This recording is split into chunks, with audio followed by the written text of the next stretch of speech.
நண்பர்களுக்கு எல்லோருக்கும் வணக்கம். இன்றைக்கி நம்ம இந்த வீடியோவில் என்ன பார்க்க போகிறோம்னா, காலிஃப்ளவர் பக்கோடா எப்படி செய்யுதுன்னு பார்க்கலாம்.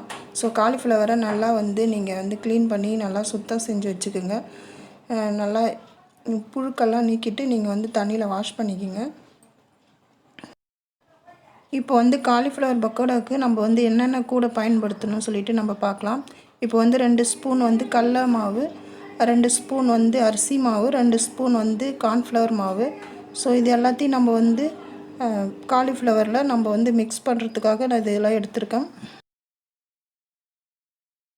இதுவும் கூட பார்த்திங்கன்னா உப்பு, அதுக்கப்புறம் பார்த்திங்கன்னா இஞ்சி பேஸ்ட்டு, அதுக்கப்புறம் சிக்கன் 65 மசாலா. இப்போ பார்த்திங்கன்னா எல்லா பொருளையும் நம்ம காலிஃப்ளவரில் சேர்த்துக்கலாம். சேர்த்துட்டு அதுக்கப்புறம் நம்ம இதெல்லாம் மசாலாலாம் நல்லா கலந்து விட்டுக்கலாம்.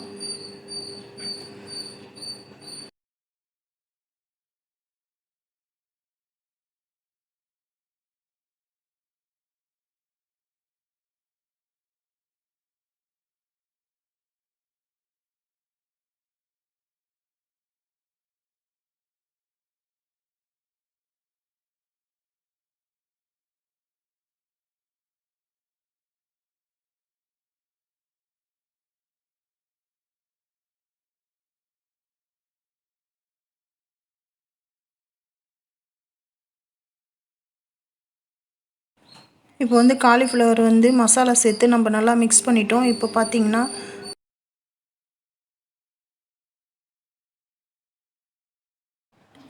எண்ணெய் காஞ்சதும் நம்ம காலிஃப்ளவர் பக்கோடாவை போட்டு எடுத்துக்கலாம்.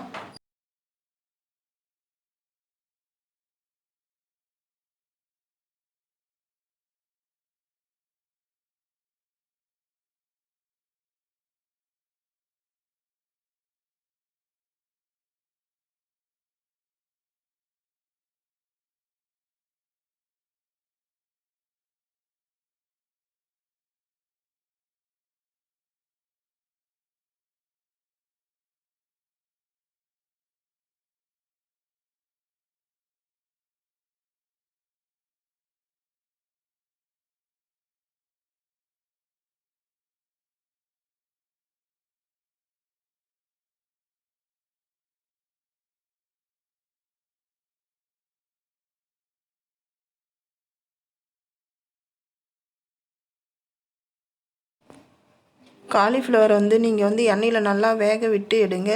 அப்போ தான் காலிஃப்ளவர் நல்லா மொறுமொறுப்பாக நல்லாயிருக்கும். ஸோ அந்த அளவுக்கு நீங்கள் வேக வச்சு எடுத்துக்கோங்க.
எங்கள் வீடியோ உங்களுக்கு பிடிச்சிருந்தா சப்ஸ்கிரைப் பண்ணுங்கள், கூடவே பெல் பட்டனை கிளிக் பண்ணுங்கள், லைக் பண்ணுங்கள், ஷேர் பண்ணுங்கள், கமெண்ட் பண்ணுங்கள். தொடர்ந்து எங்கள் சேனலுக்கு சப்போர்ட் பண்ணுங்கள். நன்றி, வணக்கம்.